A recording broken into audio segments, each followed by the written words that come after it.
There are moments in life that split everything into two halves, the before and the after. The room was cold. Not from the air conditioning, though that was running. Cold in the way that rooms get when everyone in them is pretending they're not about to tear each other apart. I sat at one end of that conference table. My brother sat at the other. Between us 11 properties. 11 houses, commercial buildings, and plots of land that our father had spent 40 years acquiring piece by piece, sacrifice by sacrifice, gray hair by gray hair. The lawyer cleared his throat. I watched my brother adjust his tie. He always did that when he was nervous. Or when he was lying. That day I think it was both. And then he said it. He looked at the lawyer, then he looked around the table at our aunts, uncles, and cousins, and he said the 11 properties should go entirely to him. Not split between us. Not distributed among family. Voices overlapping. Chairs scraping. My aunt put her hand over her mouth. I didn't say a word. I just reached into the leather folder in front of me, pulled out a stack of documents and slid them to the center of the table. Because here's what my brother didn't know. What nobody in that room knew except me, my father, and a very quiet lawyer in 2019. I had already owned all 11 of those properties for 6 years. It starts much, much earlier with a father who saw something coming long before anyone else did. My father's name was Emmanuel. He was not born into wealth. He was born into a family that understood one thing above all else, that the ground beneath your feet is the only thing that no one can take from you if your name is on the deed. His own father had been a subsistence farmer. They had land but barely enough to live on. No electricity until my father was 12. No running water until he was 17. He used to tell us, and I mean he told us this so many times we could recite it, he'd say, "A man without property is a man the wind can move." We used to laugh at that saying when we were young. We didn't understand it yet. My father worked in construction through his 20s.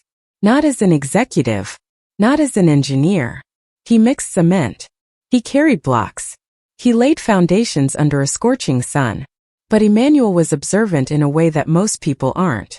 While other workers spent their wages, he watched the men who owned the sites. He studied what they did. He studied how land worked. He saved what little he could, and in his early 30s, he scraped together enough to buy his first small plot on the outskirts of the city. That plot, years later, sat in the middle of a commercial district. That's where it started. By the time my brother Daniel and I were born, I'm the firstborn. My father owned 3 properties. By the time I was 10, he owned 6. By my late teenage years, 11. He wasn't reckless. He wasn't flashy. He didn't drive expensive cars or wear luxury watches. He reinvested. Every single time. He would rent out one property, save the income, and use it as a deposit on the next one. The family respected him enormously for it. And that's exactly why what happened at that inheritance meeting was such a calculated betrayal. My brother is 2 years younger than me. Growing up, we were close enough. Not best friends, we had very different personalities, but brothers in the truest sense. We argued, we competed, we protected each other when it mattered. But there was always something between us that I couldn't quite name when we were young. It wasn't jealousy exactly. It was more like hunger. Daniel always wanted things to be his. Not shared. His. He needed to win. He needed to be recognized. He needed to be the one that people pointed to and said, "That's the man." As kids, that manifested in competition over grades, over sports, over who my father praised at dinner. As adults, it became something else entirely. I went into architecture after university. I worked hard. I built a career. I got married, had children, and continued living close to my father, not in his house, but nearby. I was present. Daniel had a different path. He tried several businesses over the years. Some succeeded, some failed spectacularly.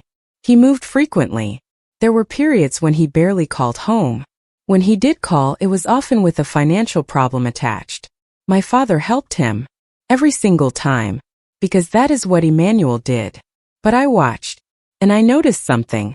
My father would help Daniel in the moment, but he never gave Daniel anything permanent. Never a house in his name. Never a business with lasting equity. He helped in ways that solved the immediate problem in late 2018. My father was diagnosed I thought it was my father being kidney disease. Careful with money. It wasn't a death sentence. I didn't understand until much later that he gave him projections, options, a management plan. But my father was 68 years old, and he had lived too long and seen too much to fool himself about what the trajectory looked like. He sat me down in December of that year. Christmas decorations were up. The grandchildren had been running around the living room all day. And after everyone went to bed, he poured himself a glass of water. He'd stopped drinking alcohol years earlier, and he looked at me and said, "I need to talk to you about the properties." What he said that night changed my life. He told me he'd been watching his estate for years. He told me he knew with absolute clarity what would happen the moment he died if the properties passed through a standard will and probate process. They would disappear. Not through robbery. Not through fraud committed by strangers. Through the chaos of grieving family members who had never agreed on anything, combined with a brother who my father said this directly, and I want you to understand he was a man who chose every word carefully, a brother who, in his words, has never built anything, and will burn down what others build before he lets it go to someone else. He told me about a legal mechanism, an inter vivos transfer. A transfer of property that happens while the owner is still alive. Not a gift. Not a sale. A legal, permanent, documented transfer of ownership. He told me he had already consulted a property attorney. He told me the process, the timeline, the tax implications he had already planned for. He had been planning this for 2 years. And he told me he wanted to transfer all 11 properties to me. Not because I was the firstborn. Not out of tradition. Because, in his words, and I still hear his voice when I think about this, he said, "You are the one who will keep them. You are the one who will continue building. And most importantly, you are the one who will use these to take care of the family when I am gone. Including your brother. Especially your brother." I want to be honest with you about how I felt in that moment. I was not triumphant. I was not excited. I was frightened. Because I understood the weight of what he was asking. And I understood even then what it would cost if Daniel ever found out. I told my father that. I said, "Dad, this will destroy my relationship with Daniel."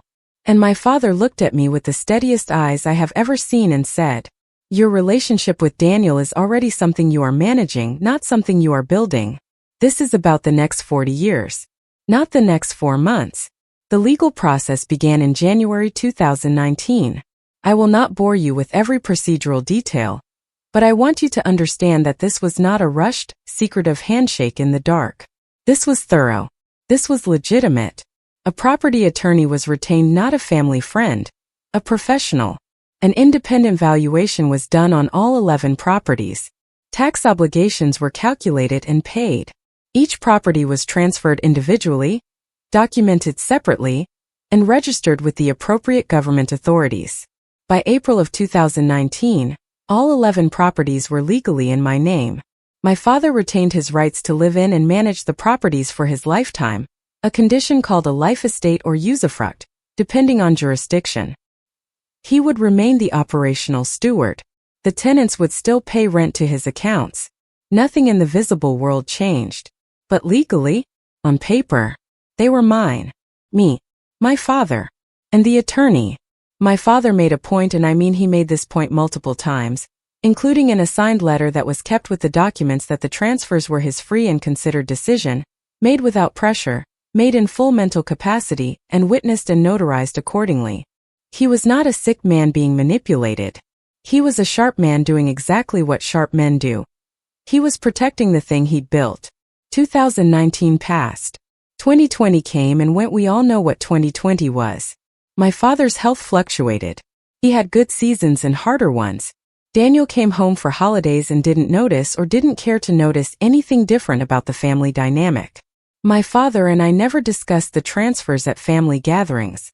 We were careful, not deceptive about anything that mattered. My father genuinely believed, and I believed, that these were his properties to distribute as he chose. But we were quiet about it, because we both knew that some information, shared too early, creates war rather than peace. What we didn't know was how much worse the war would be. Away in March of 2023. He was 72 years old. The kidney disease had progressed. In his final weeks he was in and out of the hospital, but he was at home when he died. In his own bed. In the house he had built. I was there. Daniel was there. My mother had passed years earlier, so it was the two of us, and my father's younger sister, and Daniel's daughter, who had driven through the night to be with her grandfather. I will not dramatize my father's death. He was a quiet man in life and he was quiet in death. He held my hand. He held Daniel's hand. He looked at both of us for a long moment. He didn't say any last dramatic words about the properties. He said, "Look after each other." And then he slept. And he did not wake up. Whatever else I can say about what followed, the grief was completely entirely real. I loved my father. Daniel loved my father. In the weeks after the funeral, we were genuinely brothers in our sorrow. That was the last uncomplicated time between us. About 6 weeks after the funeral, things started to shift. My father's will, yes, he had a separate will. Because we live in a world where both documents can coexist, his will made several provisions. Personal belongings were distributed. Some cash accounts. A few sentimental items. The will made no specific mention of the 11 properties. My father's attorney had told us this would be the case. The properties had already been transferred. They were no longer part of his estate. They didn't need to be in the will because they were not his to give. But here's what I did not anticipate.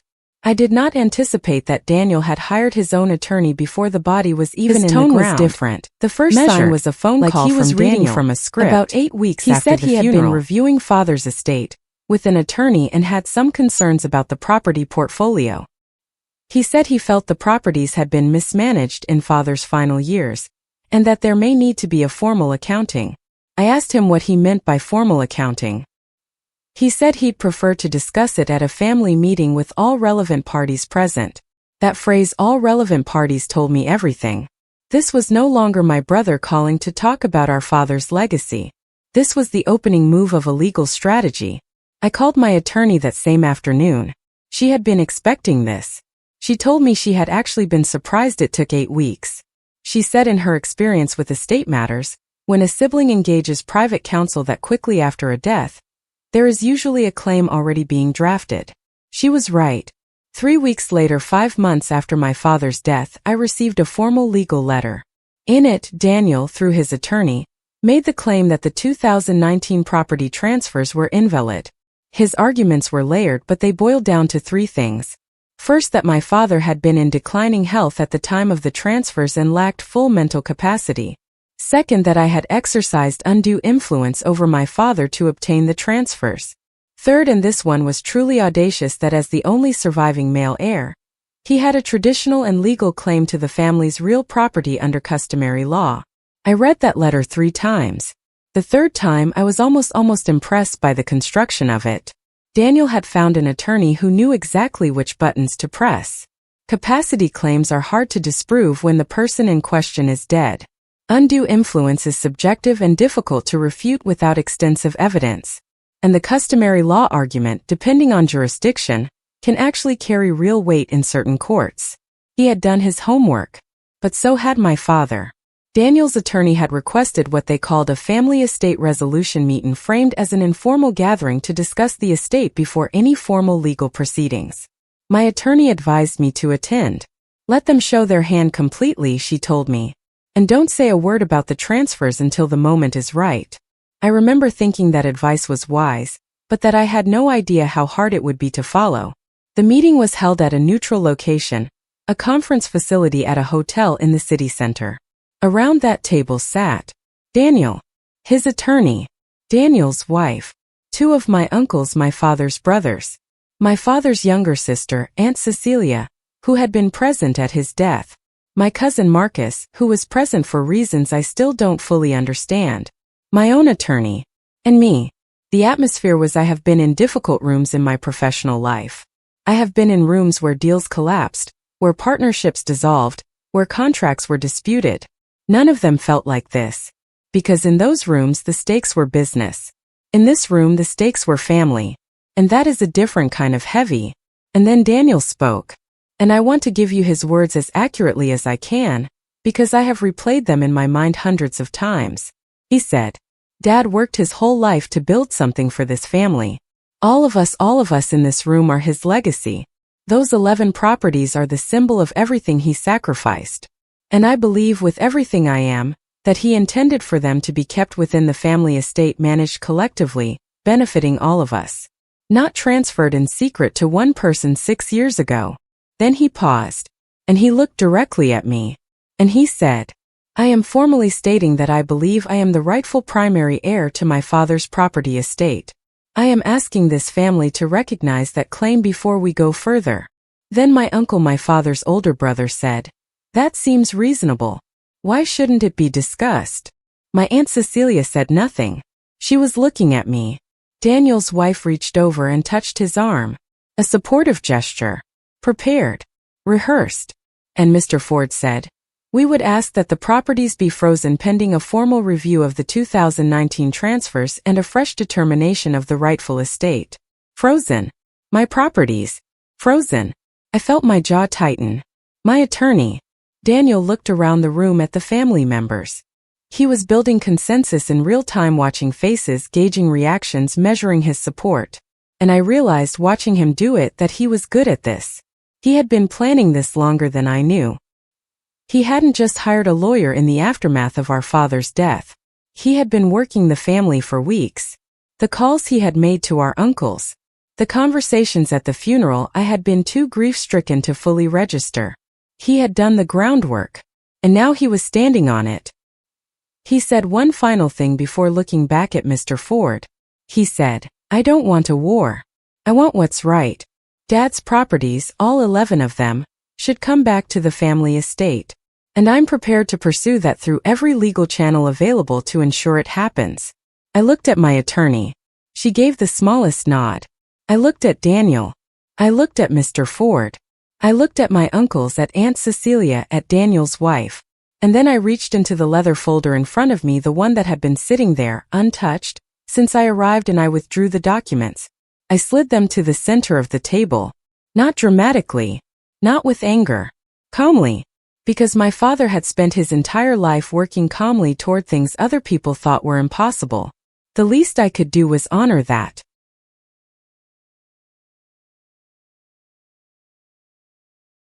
My attorney spoke. She said, The 11 properties in question were transferred by legal inter vivos deed to my client in April of 2019. The transfers were executed by a licensed property attorney, independently witnessed and notarized, registered with the land registry, and accompanied by a contemporaneous letter from the decedent confirming his full mental capacity and free will at the time of transfer. Independent valuation was completed. All applicable taxes were paid. I have copies of all documentation here, including the original registration certificates and the registrar's acknowledgement. She paused. The properties are not part of the estate. They have not been part of the estate since 2019. There is nothing to freeze, review, or redistribute, because my client has been the legal owner for 6 years. His wife's hand leaving his arm. Mr. Ford picking up a document and reading it carefully. The silence in that room was a different kind of silence from before. Before, it had been the silence of tension, of something about to happen. Now it was the silence of something already over. Mr. Ford read through the documents. He read carefully. The way lawyers read when they're hoping to find something wrong and increasingly realizing there's nothing wrong to find. Daniel sat very still. My uncle, the one who had said the claim seemed reasonable, picked up one of the documents. Looked at the date, 2019. Set it down. Aunt Cecilia exhaled a long, quiet breath. She'd known. She was the only one in that room who had suspected. My father had trusted her. Not with the details, but she had known him well enough to know that a man like Emmanuel would never leave something this important to chance. Daniel finally spoke. His voice was controlled, but I knew him too well. Underneath the control was something fractured. He said, He did this without telling me. Not a question. A statement. I said, He told you everything he decided you needed to know. Daniel looked at me. And in his eyes, underneath the anger, underneath the betrayal, I saw something I recognized. Because I had seen it my whole life. I saw the little brother who always needed to be the favorite. The one who needed to win. The one who had never quite found his footing in the world that our father had built, and who had been counting, quietly, desperately, on that inheritance to finally be the thing that established him. And my heart broke for him. Even then. Even in that moment. It broke for him. Mr. Ford spent another 20 minutes reviewing documentation with his assistant. At the end of that review, he leaned over to Daniel and whispered something. Daniel stared at the table. Then he nodded. Mr. Ford collected his papers. He said professionally, without effect, that they would need time to review the documentation in full before making any further statements, and that his client reserved all rights. But we all knew what "we would review" it means when a lawyer says it at the end of a meeting that did not go the way they planned. It means we have no case. That was 18 months ago. Daniel did not pursue legal action. His attorney formally withdrew the claim 4 weeks after the meeting when they completed their review of the documentation. My father's paperwork was, as he always was, meticulous and airtight. Daniel and I have not spoken since. Not one phone call. Not a message. Nothing. I will not pretend that doesn't hurt, because it does. He is my brother. He is the only other person on this earth who grew up in the same house I grew up in, who heard the same bedtime stories, who sat at the same dinner table and listened to the same father say, "A man without property is a man the wind can move." He heard those words too. He just came to a different conclusion about what they meant. My father was right about one thing above all else: this is work. It is not passive wealth. It is tenants and maintenance and legal compliance and tax filings and decisions at midnight about whether a roof repair can wait until spring. But I think of him when I do it. I think of the man who mixed cement, who saved everything, who looked at me across a kitchen table with the steadiest eyes I have ever seen and trusted me with the most important thing he ever built. I am not going to let those properties become what he feared most, a source of destruction rather than continuity. What I want to leave you with. Not about property law. Not about estate planning, though. Please talk to an attorney while your parents are still alive and clear-minded, because my father's foresight saved us years of court battles. What I want to leave you with is this. People show you who they are when there is something to gain. And it is a painful thing to learn about someone you love. But the ones who prove themselves when there is nothing to gain, when there is no inheritance, no title, no reward on offer, those are the people worth building your life around. My father knew that. He spent his whole life building something real. And he made sure that when the wind came, I couldn't move it. If this story moved you, if it made you think about your own family, your own plans, or what your parents are leaving behind, subscribe. Because this is just one story. There are more. New ones every week. Hit that notification bell so you never miss the next one.